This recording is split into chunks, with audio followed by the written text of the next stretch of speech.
Hər vaxtınız xeyir olsun. ATV Xəbərin saat 14 olan buraxılışını təqdim edirik.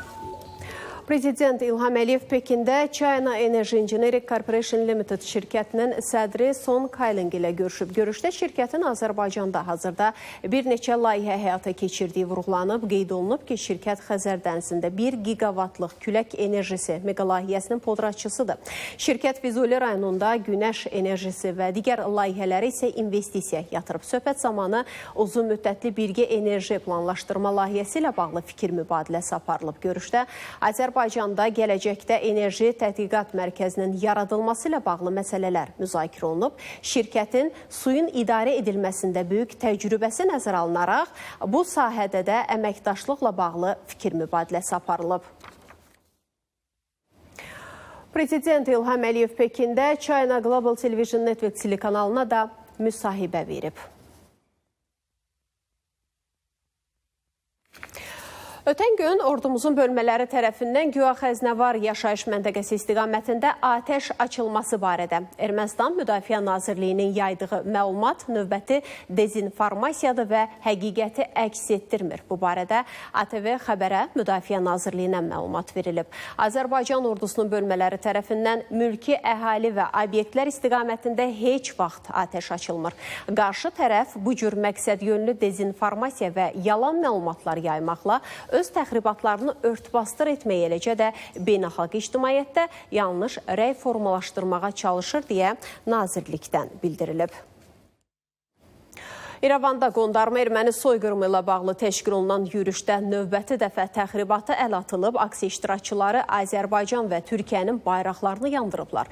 Bundan sonra onlar əllərində məşəllərlə yürüşə başlayıblar. Hadisəyə münasibət bildirən baş nazir Nikol Paşinyan bu kimi əməllərin yol verilməz olduğunu dilə gətirib. Onun mətbuat katibi Nazeli Baqdasaryan bildirir ki, Paşinyan yürüş iştirakçılarının bu addımını tənqid edib və bayraqların yandırılmasını təxribat hesab edib.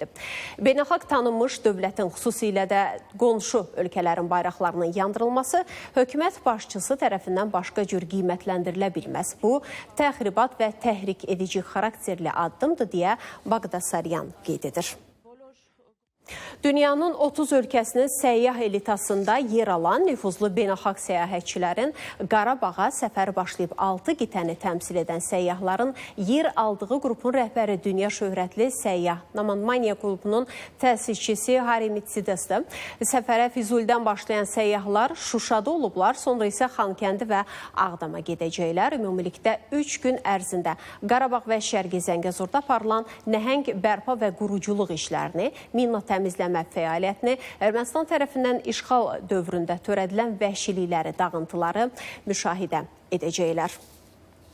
Buraxılışımız davam edir. Kəlbəcərdə avtomobil qarşıdan gələn beton qarışdıran avtomobillə toqquşub. Qəza nəticəsində sürücü Azad Zeynalov hadisə yerində həyatını itirib. Səhər saat 8 radələrində isə Lerik rayonunun Zenonu kəndi ərazisində avtomobil aşıb. Qəza nəticəsində sərnişinlərdən biri aldığı xəsarətlərdən dünyasını dəyişib. Xəsarət alan sürücü və digər sərnişin isə xəstəxanaya çatdırılıb. Qəzaların baş vermə səbəbləri araşdırılır. Azyaşlının sükan arxasına keçməsi növbəti dəfə qəza ilə nəticələnib. Şəki rayon sakini atasına məxsus avtomobili avtomagistralda idarə edərkən yüksək sürət və kəskin manevr nəticəsində idarə etməni itirərək qarşıdan gələn avtomobillə toqquşub. Zərbənin təsirindən Vaz markalı avtomobil yoldan çıxaraq aşıb. Hər iki sürücü xəsarət alıb, avtomobillərə də ciddi ziyan dəyib. Baş Dövlət Yol Polis İdarəsi avtomobili azyaşlı övladlarına etibar edən valideynlər müraciət edərək onlara bu əməlin kobud qayda pozuntusu olduğunu bir daha xatırladır. Sabirabad rayon mərkəzi xəstəxanasında yeni doğulan körpə dünyasını dəyişib. İmişli sakini 20 yaşlı Samirə Mirzəyeva doğuş üçün rayon mərkəzi xəstəxanasına müraciət edib, lakin Samirə Mirzəyevanın dünyaya gətirdiyi uşaq həyatını itirib. Faktla bağlı rayon prokurorluğunda araşdırma aparılır. Sabunçu rayonu Kürdaxanı qəsəbəsi ərazisində obyektdə yanğın baş verib. Yanğın nəticəsində istixana kompleksinin inzibati ərazisi yanıb. Əraziyə Dövlət Yanğından Mühafizə Xidmətinin qüvvələri cəlb olunub. Yanğın genişlənməsinə imkan verilmədən qısa müddətdə məhdudlaşdırılıb.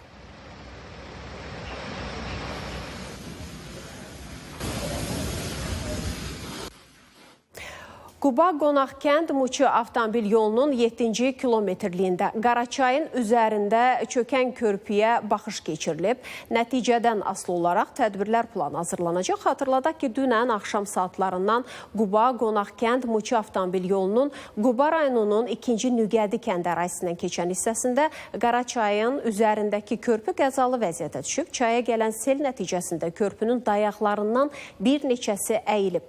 60-dan çox kəndə gediş-gəliş də çətinləşib. Sürücülərə alternativ yol kimi Pirvahid 2-ci Nüqədi avtomobil yolundan istifadə etmək tövsiyə edilir. Agentliyə məlumat daxil olduğu anda operativ şəkildə tədbirlər görülmüş, körpü üzərindən nəqliyyat vasitələrinin hərəkəti tam məhdudlaşdırılmışdır. Hal-hazırda da Azərbaycan Avtomobil Yolları Dövlət Agentliyinin və digər aidiyyatı qurumların nümayəndələrinin birgə komissiyası öz fəaliyyətini davam elətdirir, körpüyə baxış keçirilir və baxışın nəticələrinə asılı olaraq tədbirlər planı hazırlanacaq. Gələn ay baş tutacaq peşəkar mühasib imtahanları elektron formada keçiriləcək. Dövlət İmtahan Mərkəzinin İdarə Heyətinin sədri Məlik Abbaszadə bildirib ki, bu növbəti mərhələdə rezidentura və magistratura imtahanlarına da şamil olunacaq. İdarə Heyətinin sədri qəbul yerlərinin planına da toxunub bildirib ki, Nazirlər Kabineti tərəfindən Dövlət İmtahan Mərkəzinə hələlik yalnız kolleclərin plan yeri təqdim olunub. Orada isə çox da dəyişiklik yoxdur. Məlik Abbaszadə buraxılış imtahanlarının nəticələrindən də danışıb. Keçən illə müqayisədə təxminən eyni vəziyyətdədir. Orta statistik abituriyentlərin nəticələri, orta statistik məzunların da nəticələri. Azərbaycan dilindən biz biraz görürük ki, nəticələr daha da yaxşılaşıbdır. Riyaziyyatdan keçən ilki səviyyədə olan vəziyyətdir və xarici dildən də bizdə keçən ilki səviyyədə olan vəziyyətdir. 11-ci sinifin nəticələri. Dövlət İmtahan Mərkəzi ilə Gürcüstanın Milli Qiymətləndirmə və İmtahan Mərkəzi arasında anlaşma memorandumu imzalanıb. Gürcüstanın Milli Qiymətləndirmə və İmtahan Mərkəzinin nümayəndə heyəti Dövlət İmtahan Mərkəzinin fəaliyyəti ilə yaxından tanış olmaq məqsədi ilə Azərbaycana səfər edib. Səfərin əsas məqsədi qurumlar arasında fəaliyyət istiqamətində uyğun təcrübə mübadiləsi aparmaq və daha əvvəl tərəflərin imzaladığı digər anlaşma memorandumunun müddətinin uzadılmasından ibarətdir. Xatırladaq ki, memorandum çərçivəsində Azərbaycan və Gürcü dili fənlər üzrə müxtəlif imtahanlarda istifadə olunan test tapşırıqlarının qarşılıqlı nəzərdən keçirilməsi, eyni zamanda təkmilləşdirilməsi işləri də aparılır.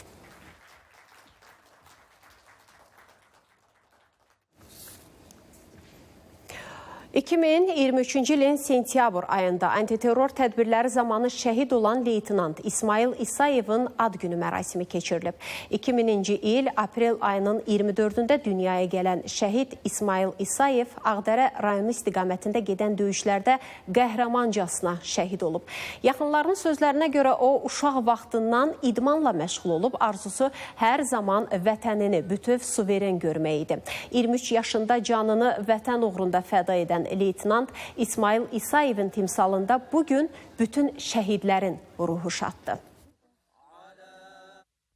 Ağdərədə boya-boy gedib 14 dənə separazi erməni məhv eləmişdi.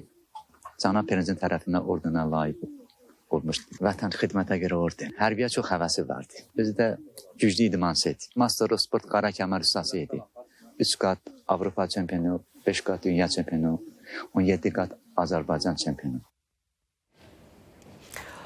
Müasir dövrdə informasiya məkanındakı sürətli dəyişikliklər və rəqəmsal transformasiyalar strateji kommunikasiyaların rolunu daha da artırmaqla dövlət qurumları və cəmiyyət arasında effektiv əlaqələrin qurulmasını, qarşılıqlı etimad mühitinin gücləndirilməsini zəruri edir.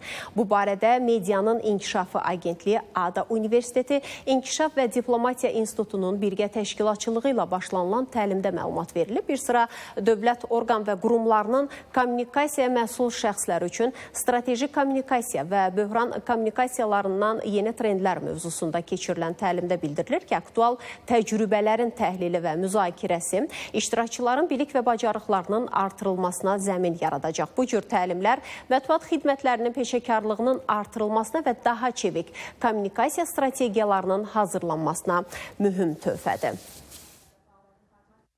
ATV Xəbərin saat 14-də olan buraxılışını təqdim etdik. Sağ olun, sağlıqla qalın.